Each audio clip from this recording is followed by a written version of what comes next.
মুহূৰ্তত আপোনালোকৰ মাজলৈ লৈ আহিছোঁ এটা বিগ ব্ৰেকিং নিউজ। হয়, অখিল গগৈ পত্নী গীতাশ্ৰী তামুলী এইবাৰ ভয়ানক খং উঠিছে।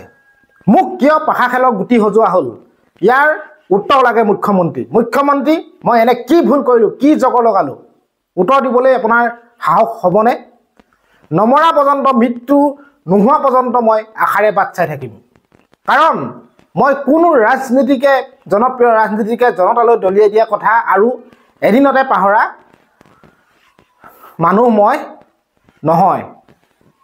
কি কি ক'লে গীতাশ্ৰী তামুলীয়ে আপোনালোকৰ মাজলৈ মই সবিশেষ লৈ আহিছোঁ। গতিকে আপোনালোকে ভাল ধৰণে ভিডিঅ'টো স্কিপ নকৰাকৈ প্ৰথম পৰা শেষলৈকে কথাখিনি শুনক। খং উঠিছে অখিল গগৈ পত্নী, কাৰণ কোনো সঁহাৰি পোৱা নাই, কোনো উত্তৰ পোৱা নাই এতিয়ালৈকে। মুখ্যমন্ত্ৰীয়ে ফালৰি কাটি গৈছে মেইন কথাৰ পৰা। কাৰণ যি বিতৰ্ক হৈছিলে সদনৰ মাজত, যি হিমন্ত বিশ্ব শৰ্মাই যি অখিল গগৈ পত্নী নিযুক্তি সন্দৰ্ভত যি বিতৰ্ক কৰিছিলে, তাকে লৈ ৰাজ্যৰ ৰাজনীতি উত্তাল হোৱাৰ লগতে এতিয়া অখিলৰ ঘৰখনতো হুলস্থুলীয়া এটা পৰিৱেশৰ সৃষ্টি হৈ আছে।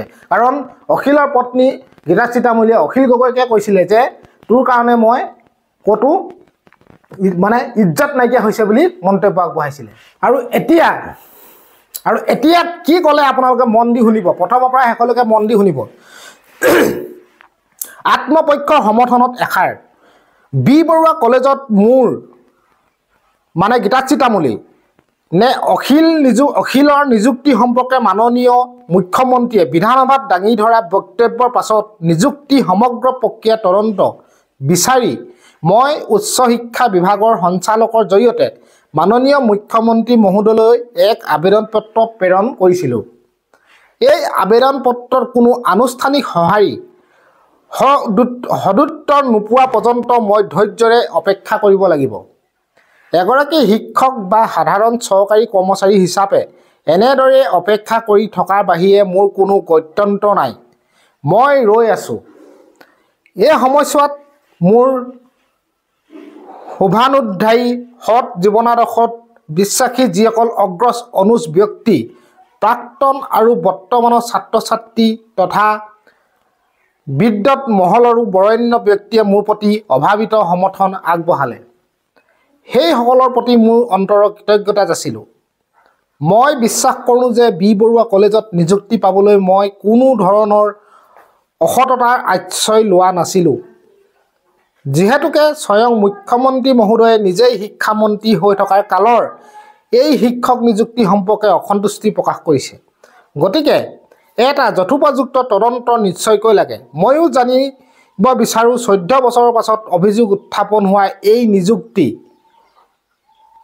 অন্তৰালত সেই সময়ৰ নিযুক্তি বিধি অনুসৰি সঁচাকৈয়ে কিবা অনিয়ম হৈছিল নেকি? অনিয়মৰ বিষয়ে জানিও সংশ্লিষ্ট পক্ষসমূহ ন্যায়ালয়লৈ নগ'ল কিয় মোক পাশা খেলৰ গুটি সজোৱা হ'ল?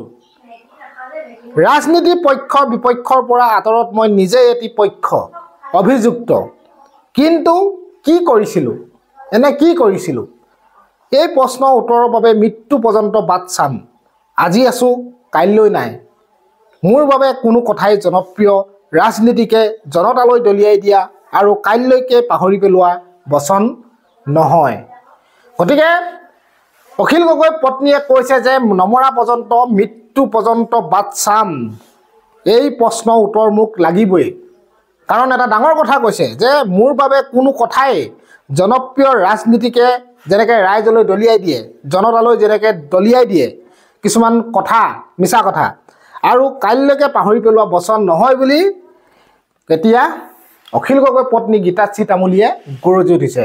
আৰু এটা কথা, বদৰুদ্দিন আজমলে যিষাৰ মন্তব্য আগবঢ়াইছিলে বুঢ়ী বুলি, এই কথাষাক লৈও কিন্তু বৰ বেয়া লাগিলে, দুখ লাগিলে। এনেকৈ এগৰাকী মহিলাক কিন্তু এনেকৈ কথা কোৱাটো কোনো ধৰণৰ পধ্যে আমি মানি ল'ব নোৱাৰোঁ। যদিও ক্ষমা খুজিলে, কিন্তু এনেকুৱা ধৰণৰ মন্তব্য যাতে আগলৈ নকৰে তাকে আমি বিচাৰিছোঁ, নহয় জানো? অকল অখিল গগৈ পত্নী বুলি নহয়, মহিলাক সন্মান কৰিবলৈ শিকাটো আমাৰ অসমীয়া ৰাইজৰ, অসমবাসী আমাৰ দায়িত্ব। বা যি কি নহওক, ভিডিঅ'টো ইমানেই আছিলে। কথাখিনি আপোনালোকৰ আগত ক'লোঁ, কেনেকুৱা পালে নাজানো। যদি ভাল পালে ভিডিঅ'টো লাইক কৰি দিব, পুনৰ কৈছোঁ। ভিডিঅ'টো যিমান পাৰে সিমান শ্বেয়াৰ কৰিব আপোনালোকে। আপোনালোকৰ আগত আৰু কিবা আপডেট পালে আপোনালোকক জনাবলৈ মই চেষ্টা কৰিম। আজিলৈ আহিছোঁ।